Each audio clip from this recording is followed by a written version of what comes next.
Welcome, it's Hanifa YouTube channel here. Kodi Moses Khombe Ndi Ndani. Kutayamba kumveka kuti boma la Malawi laberedwa ndalama zokwana 750 million kwacha ndi kampani ina ya mdziko la UK yomwe imati iperekera fetereza ku bomaku. Kunayamba kumveka dzina lina lotchedwa Moses Khombe kuti ndiye anali mkhalapakati wa mbali ziwirizi. Boma la Malawi ndi kampani ya Barkaat Foods Limited. Khombe atafunsidwa ndi atolankhani ena mdziko muno kuti amve mbali yawo pa zomwe zimamvekazo. Iwowa anakanisisa kuti sanagwirepo ntchito ndi boma la dziko la Malawi, ndipo zomwe zikumvekazo ndi boza chabe lomwe akungofuna kuwayipisira mbiri. Koma sabata ziwiri zapitazi, komiti ya nyumba ya malamulo yoona za ulimi yomwe akuyisogolera ndi Zambir Zobisika inayamba kuyitana mmodzi wa anthu omwe akukhuzidwa pakulipira ndalama ija kuti ayankhe bwino mafunso omwe anatayira ndalama za boma za nkhaninkhani. Chodabwitsa ndi chakuti Moses Khombe omwe aja amakhala m'mbuyomo kuti sanachite kalikonse ndi boma la dziko la Malawi anali nawo mugulumo loyitanidwali, ndipo nawo anafunsidwa mbali yawo kuti Kathyali Ameneyu ndi ndani. Mkulu amene amakana kuti sakudziwa kanthu, koma panopa ali pasogolo pakubedwa kwa ndalama za bomazi. Mu video iyi ndapanga kafukufuku ndipo ndili ndi zonse zomwe mukuyenera kuziwa za mkulu ameneyu. Khalani pomwepo. Mwezi wa Oktoba, newspaper ya Malawi News inayimbapo nkhani ndi mutu wakuti membala wa chipani cha MCP athandizira kubedwa kwa ndalama za nkhaninkhani za fetereza. Munthu yutu si wina koma ndi Moses Khombe. Iwo kwawo ndi kudowa, ndipo akhala ali membala wa chipanichi cha MCP kwa nthawi yayitali, koma akhalapo maudindo osiyanasiyana. Iwo akhalapo mkulu woona za mapulani mchipanichi, uja mchingerezi amazitcha kuti Director of Strategic Planning. Koma ntchito yawo iwowa mwazina kunali kukonza misonkhano ya chipanichi, kukumana ndi adindo ena ammadera kuti chipanichi chikule ndi kuluzanisa anthu mu njira zosiyanasiyana. Moses Khombe mu chaka cha 2013 anasankhidwa kukhala National Organizing Secretary, ndipo ndi membala wa chipani cha MCP chi wolimba kwambiri. Izi zikusonyeza kuti akubomaku chomwe amachita akuchidziwa, ndipo anatenga munthu wawo yemwe kuti awayendesere zokhuza kagulidwe ka feterezayo. Moses Khombe ndi mwini wa kampani ya Sheba Oil Gas and Energy yomwe malingana ndi malipoti yakhale kugwira ntchito ndi boma la dziko lino pomwe lipasa upangiri wina ndi wina ngati consultancy. Iwo anagwiranso ntchito ku kampani ya Synergy Holdings, komwe ukaona pa profile yawo akuti ndi munthu wolimbikira yemwe amabweretsa zomwe anthu amene akuwagwirira ntchito akufuna. Komanso mkuluyu ndi wokhulupirika. Kodi nanga ndi chifukwa chani akanika pa nkhani ya feterezayo pomwe akumazichimirira kuti amatha kugwira ntchito yawo? Etu Khombe ndi membala wa chipani cha MCP.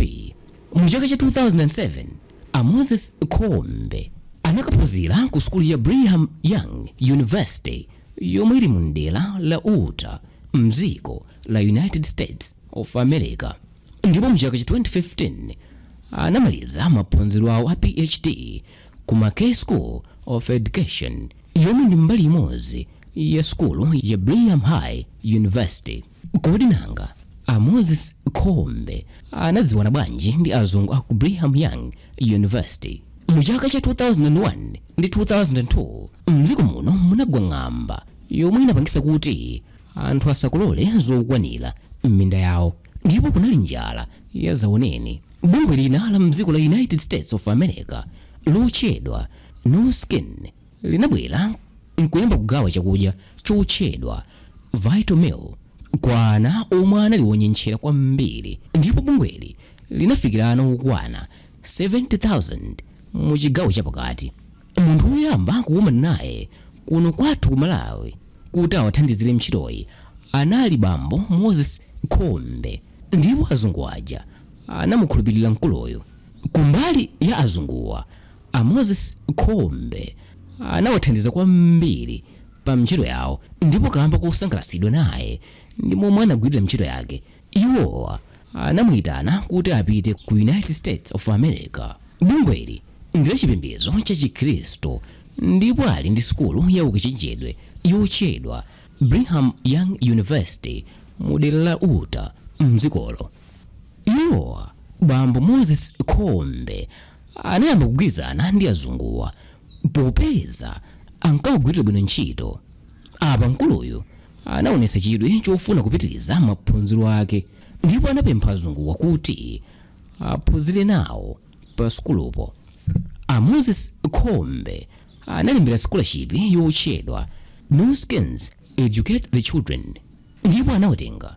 Ndi scholarship iyi bambo Moses Khombe anathandizidwa kuphunzira maphunziro awo a masters ya public administration pa Brigham Young University. Atamaliza maphunziro awo a masters iwa, bungwe lija linawalipiriranso maphunziro awo a PhD ku Mackay School, ndipo anachita maphunziro a Educational Inquiry, Measurement and Evaluation Program. Iye akuti anafuna kupanga za maphunziro education pa PhD yake ndi cholinga chofuna kuthandiza anthu ovutika mu dera lino la Africa. Ali ku Mackay School of Education, Moses Khombe anali wapampando wa gulu la Cross Seekers Christian Student Fellowship, ndipo anali munthu wodzipereka kwambiri polalika ndi kuchita ntchito zachifundo, ndipo amachemeredwa ndi mphunzitsi wawo wakumeneko kuti bambo Moses Khombe ndi wodzichepesa kwambiri, wokhulupirika, komanso ndi mkulu wa masomphenya. Atamaliza maphunziro awo kumeneko, azunguwa anafuna kuti akhale kumweko, koma iwowa Moses Khombe anakana ponena kuti akufunika kuno ku dziko la kwawo kuti athandize anthu osowa mdziko muno. Ameneyu ndiye Moses Khombe, yemwe kwa azunguko ndi munthu wopemphera, wokhulupirika ndi wamasomphenya. Ndikudziwa anthu ambiri mukufunsa kuti kodi masomphenya ake ndi wothandizira boma lake kuti liberedwe ndalama, kapena kuti kodi kuthandiza anthu amakunenako ndi kumeneko. Atawunikira ku nyumba ya malamulo sabata ziwiri zapitazi, Moses Khombe anakwiyesa mamembala a komiti yowona za ulimi, kuphatikizapo wapampando Zambir Zobisika. Suleiman anatuluka mu mkumanowo atakwiya kwambiri ponena kuti sakufuna kumva zaboza zomwe mkuluyo amayankhula mkati mwa mafunso amene amafunsidwa. Mu mafunso ambiri amene mamembala a komiti amafunsa, bambo Moses Khombe amangoti sakukumbukira chilichonse. Iwowa anenanso kuti sanadye ndalama iliyonse kuchoka ku 750 million kwacha yomwe boma linalipira kampani ya Barkaat Foods Limited. Atafunsidwa ndi anthu omwe amakumana nawo ku mikumano yawo ya ku Capitol Hill, Moses Khombe anayankha kuti sakuwakumbukira kuti ndi ndani, ndipo onse amene amayankhula nawo pa foni ochoka ku bomaku sakuwakumbukira. sakuwakumbukira sakuwakumbukira abatu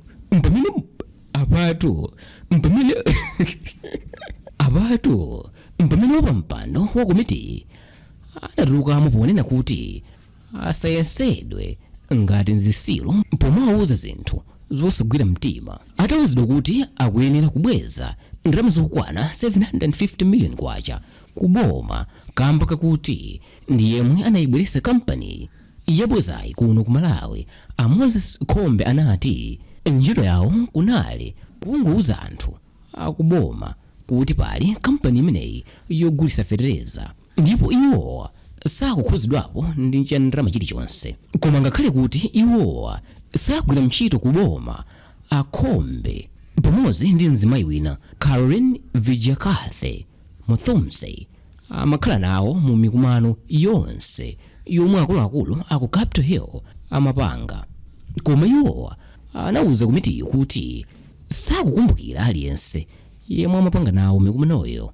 Chomwe iwowa amakumbukira ndi mkulu wina wotchedwa Abdul yemwe akuti ndi mwini wa kampani ya Barkaat Limited, ndipo anawuzidwa zokhuza mkuluyo kuchoka kwa mnzawo wina wa dziko la India.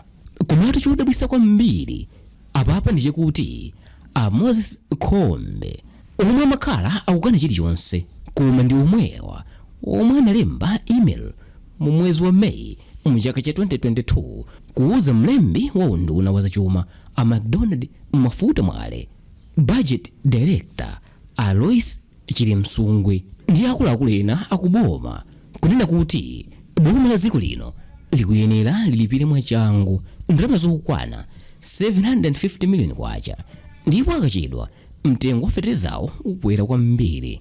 Inde ndikudziwa ambiri mukufunsa mafunso monga kodi amenewa akupusisa ndani, kodi nanga a Moses Khombe sakumangidwa mpaka pano kamba kachani, kodi ndi kamba kakuti ndi mlembi wachipani cha MCP kapena kuti amatumidwa ndi akuluakulu ndipo akuopa kuti awawulula ku Malawi kukuchitika zinthu.